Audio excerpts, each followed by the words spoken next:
Bugsy. I need to fucking turn off the Twitter, man. Did we just hear that? I need to hear that again. Excuse me. I haven't really been keeping up with the Sonic movie as much, so I gotta hear that again, please.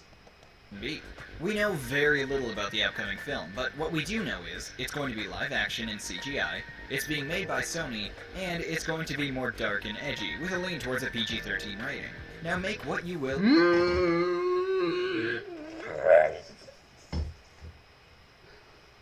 No, they didn't say anything about the satam thing with the previous stuff, but what if they make another one, right? And they have the Freedom Fighters. Bugsy. You don't need to be getting excited. Alright? I know, but get a band dream. I mean, I'm making my own Sonic thing, and that's taking a little bit longer than I expected. And shit, man, that would be the best thing ever. Of the live action idea, that could go pretty darn wrong. I So swear. there's gonna be humans, so we're gonna have Overlanders and Mobians, aren't we? Or like, what are we doing? We gonna have them do Sonic Adventure? I mean, that'd make a lot of sense. Wondershare Filmora is a user-friendly, easy-to-use video editing software which... Yes. There, they formed a small community of different animals who want to help in the fight to take back Mobius. They're called the Freedom Fighters. Most of the series takes place here in Knothole, the main base for the Freedom Fighters. The cool thing is, Knothole is supposed to be the only safe place. I'll tell you guys a little something. See, I watched Sonic Satam and when I was very little, and it used to come on like reruns. Now, I never watched it when it was fully out. So when I was little, I watched it. But really, I was little, so I didn't really understand a lot what was going on. But when I got older and watched it again, I was like, shit. And this thing never got a second season. And this thing never got a third season?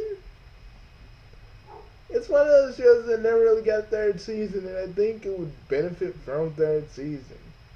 A lot of people say, Bugsy, why don't you make a continuation? Because I feel like this way. I also kind of want to show, like, yes, if you're going to do a reboot, I want to prove to certain people who do reboots that, yes, what I have is the archetype of doing a reboot right and still being good. Mobius that Robotnik doesn't control. And heck, he doesn't even know where it is. And they do such a good job of making it feel like a small independent base, and you really feel at ease when the cartoon is there. As you may have noticed, the show's locations are often very dark and robotic. It makes every time someone leaves the base seem like an intense situation, and you can feel Robotnik's presence pretty much everywhere. That is, except for Knothole, which is pretty much the only brighter and more comfortable location in the show. Feeling safe at a place that's supposed to feel safe is all a matter of atmosphere, and the sheer amount of atmosphere in this cartoon plays such a big part in how easy it is to get invested in the show. The painted backgrounds make you feel on edge when you're in the dark electronic areas, and at home when you're in the huge forest. If the characters explore caves, you feel like you're traveling through a cave. And really, I don't know. Chalk it up to just how the sound is when they're at the Great Forest and you hear that music.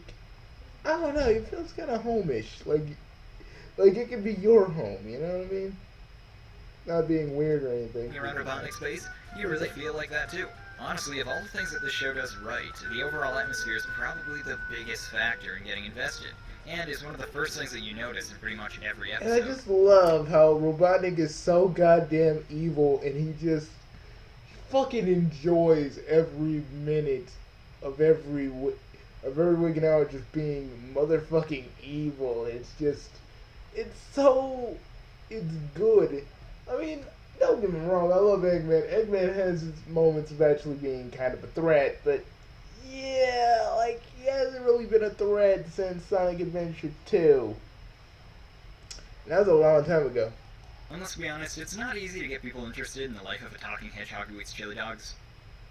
Or the life of any hedgehog for that matter. And speaking of our main characters, Sonic and the other characters are surprisingly well designed in terms of personalities. I mean, they're still whimsical talking animals, but they act really relatable and more serious than in other forms of Sonic media. The main characters are Sonic, yeah, Sally, more human, more relatable, stuff like that, yeah. Rotor, and kinda Tails. There are plenty of others as well, and they all have unique personalities and relationships with each other. After watching a lot of Sonic Boom for my What's Up with Sonic Boom video, this was a actually very refreshing thing to see. Take Sonic for instance. He can be very entertaining. Now, I'll admit, it's not easy to make a character both cocky and also make him seem caring and level-headed at the same time. I don't blame Sonic Boom too much for messing that up and making him more of a jerk. But Sonic said it. Yeah, but Sonic was... See, that's the one thing I really feel like Sonic Boom kind of gets a little bit wrong, because Sonic isn't really that much of it. Well, the Sonic I envision whenever I watch him, he's not really much of a jackass. He can be a dick to you, but in that friendly, like that friendly show-offy way of being kind of a jerk to you. But then again, you can be a jerk right back. You know, that kind of feeling, and that's the kind of dynamic that that Bugsy the Hedgehog and Sonic kind of have. They have the brotherly thing, but yeah, they can talk shit about each other when they want to, and know that the other doesn't really mean what they say. They're just two dudes fucking around with each other when it comes to that. But when it's time for them to be like, when it's time for one of them to be serious, oh, the joking stops and the freaking like Bugsy the Hedgehog serious side like surfaces. It's like, all right, let's get this done. All right, Sonic, I need like. Not to spoil anything, I'm probably gonna change this anyway.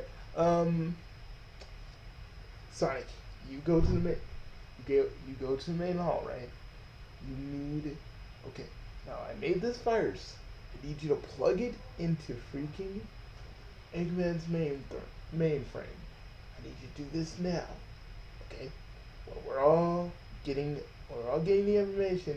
You need to jam it in. You need a general robotics mainframe just long enough so we can take the information and get out of there before they try to freaking debug the system. Got it? Alright. Let's do it to it. Sam does a great job of balancing Sonic. He's still cocky, he's still Sonic-y, but he has the actions to back it up.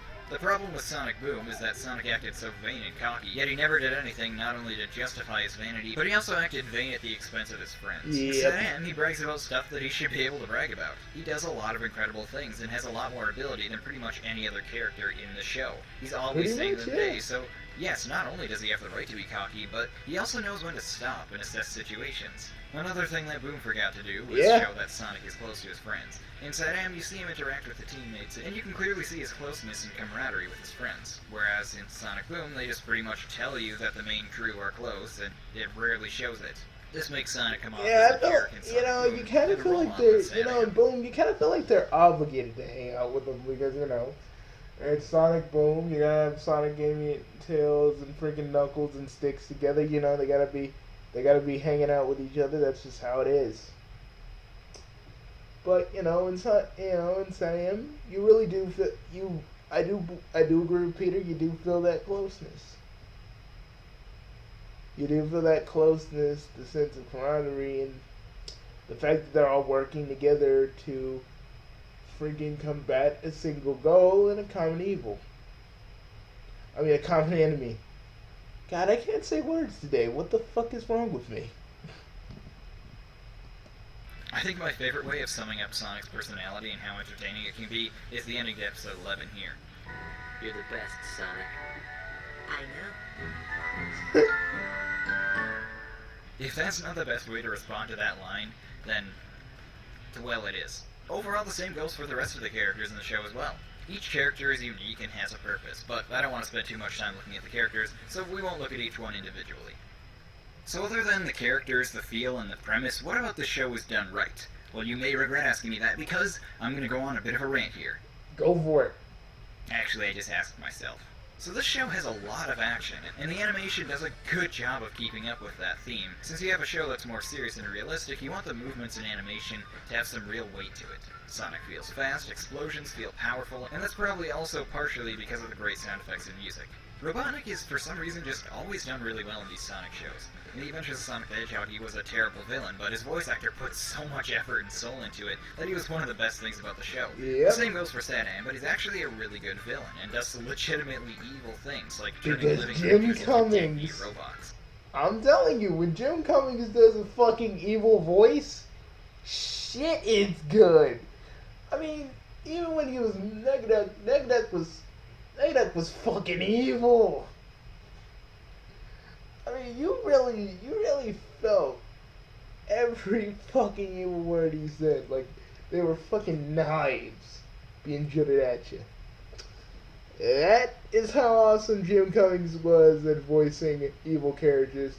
But Robotnik specifically because, fuck man, like, Robotnik's voice is like, I mean, I can make the easy joke when saying, oh, it's like he's jizzing on himself, but no, it's more like he's enjoying, like I said, it's more like he's enjoying every single moment of him being evil because it gives him that pleasure, which kind of gives the orgasmic nature of his voice. Which, again, I try to do, but I'm not really that good at it. So I'm trying to do my own thing, but still kind of stay in the range of Jim Cummings a little bit. Just a little bit. But I could try it. It's hard for me to do. This show has some genuinely creepy aspects to it, which is good, because it's not downplaying things for kids, which allows adults to take it more seriously. The show honestly could have stayed just as it is, but it even evolves as the series goes on. You get new characters and new clans that join the Freedom Fighters. Heck, for Season 3, we're even going to get a totally new villain and new plot altogether. But sadly, the show got cancelled because... You know, and that's bittersweet for me, because I love Power Rangers, but now, you know, being a Power Rangers fan, I kind of felt guilty, because Power Rangers is what killed the show. Power Rangers is what killed Sam, and I feel guilty being a Power Rangers fan, and also being a fan of Sonic Sam. I feel kind of guilty, like, oh, like, it's like all you Power Rangers fans, it's like all of us Power Rangers fans' fault that this happened. Well, actually, I wouldn't say it's our fault. It's more like, again, it's always going to be management, because management was like, you know what? Power Rangers is kind of selling more in the toy market, so we need to push that more. And, you know, we're going to take Sonic Satam off the air. Sorry about that, but that's the way showbiz works, kiddies. Like, basically, that's how it. Basically, in my mind, that's how it went. That's how I think it went. This is just the perfect TV show, and everything is done just fantastically, and there's no issues whatsoever, right? Wrong. And I'm technically saying that to myself because I'm the one who said that. So I do have a few gripes about this show, and first off, people have asked me what my least favorite Sonic character is. I don't think I've ever answered the question directly. Most people assume that it's Big the Cat, because I constantly go on about how little I like this character. Honestly, I don't like him, but it's not like he really bothers me. I mean, he's a video game character. You can't let a video game character upset you, right? Unless it's Dulcie. I don't like Big. I'm sorry, I'm bringing back Dulcie. Guys, I didn't want to say it, but yeah, I'm kind of bringing back Dulcie. I really think Dulcie can kind of be a comic relief character, but also be kind of serious too.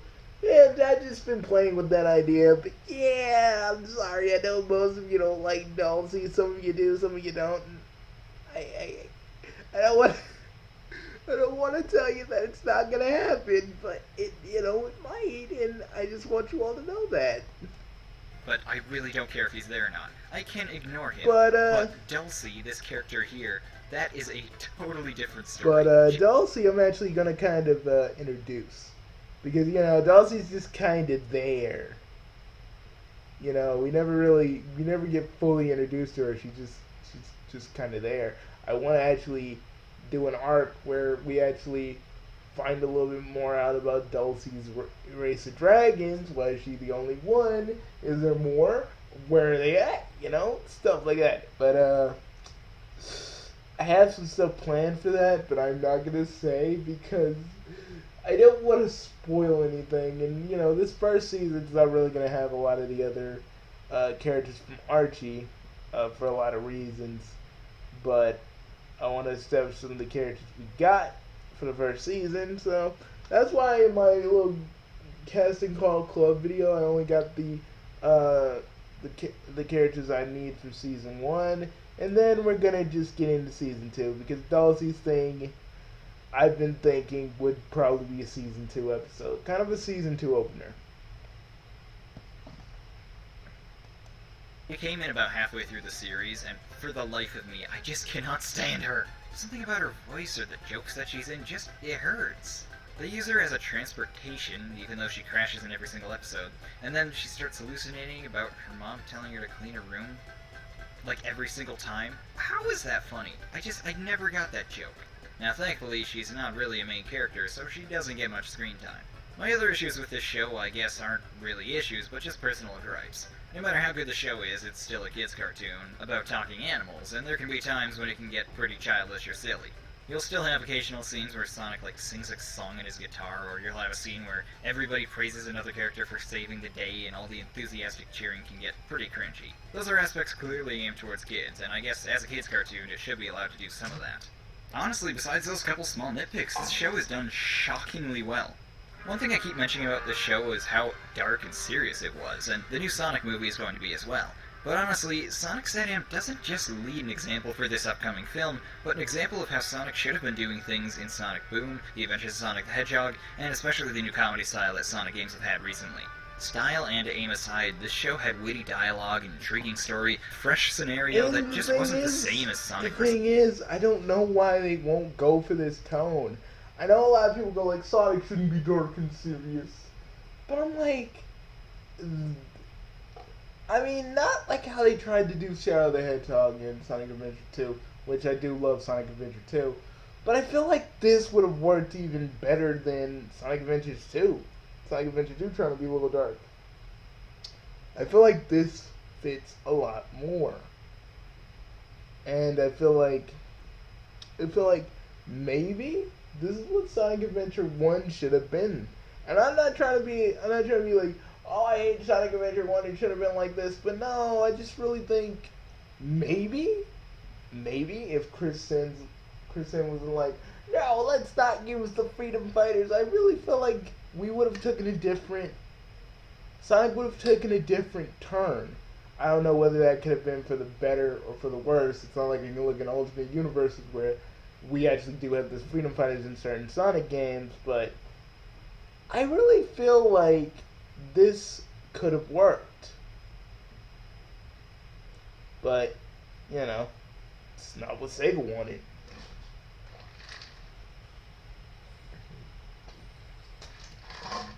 I'm just saying, Sonic. You know, people keep saying Sonic has an identity crisis. Let's try a SATM game. Let's try that. Let's see how that goes. You know, let's see how that goes for a few games, and let's see how that goes for one game, and see how many people respond to it. That's what I believe.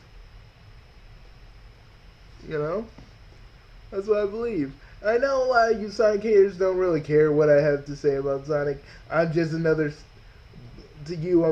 Sonic fanboy that just fucking whines and cries about a blue hedgehog and shit like that.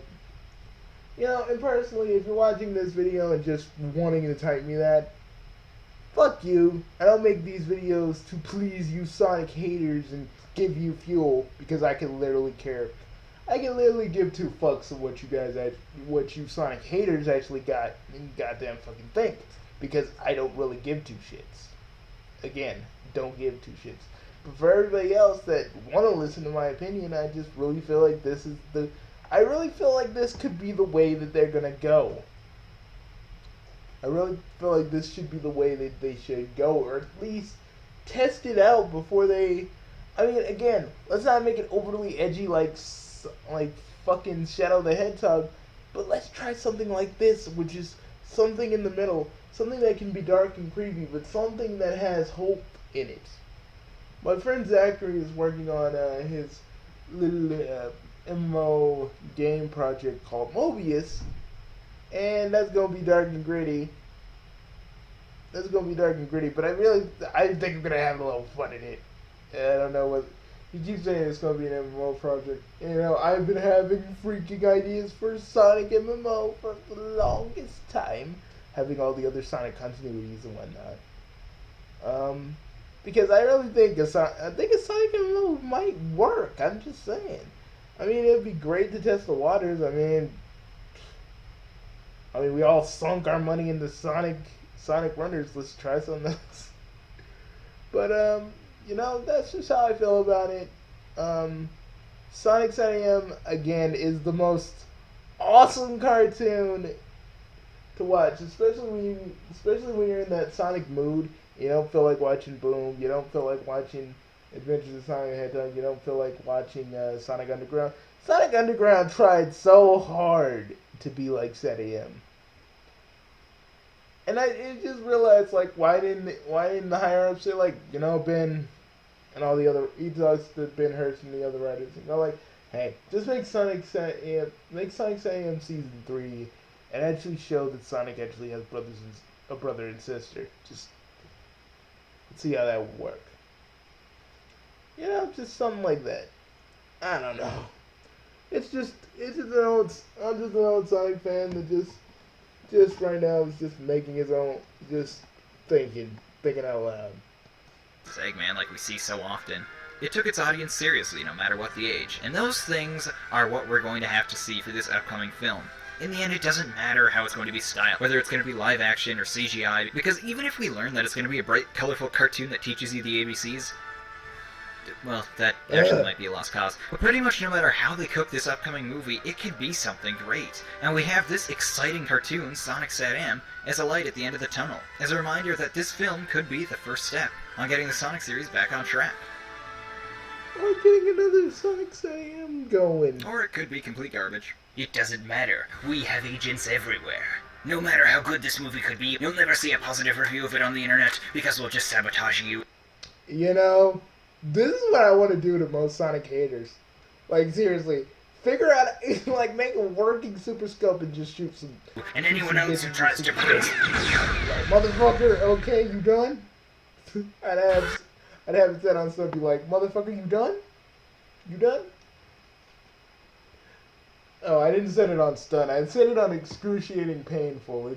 It's not on, like, full-on kill, but it is, it should be very painful for you. But seriously. No copyright music. Hey, what is up, guys? Peter here. Thanks a ton for watching Oh this my video. god, I that really hope you looks... enjoyed it, and if you did, feel free to give it a like to let me know. I upload videos Oh like this. man, I would totally pay for actual factual working Super Scope, because it'd be just something I would be able to lug on my shoulder and just shoot it. Fuck gun laws, I got a Super Scope, bitch. But I'm done, guys. I wanted to make that video because, seriously, that's what's going on for the Sonic movie. And none of my sources told me this shit. I could have made a video about it weeks and days ago. God dang. Now, I think we can safely assume that we're not gonna get a Smurfs movie. We're not gonna get Alvin and the Chipmunks freaking shoving each other up their own anuses. We're gonna get something that may be great. It could be garbage, but again, even though the cynic in me says no, the hopefulness in me says this could work, and I like to believe that. God dang, I could be like a Red Lantern, a Green Lantern, and a freaking Blue Lantern all at the same time. With just the amount of emotions I actually show. Well, see you guys later.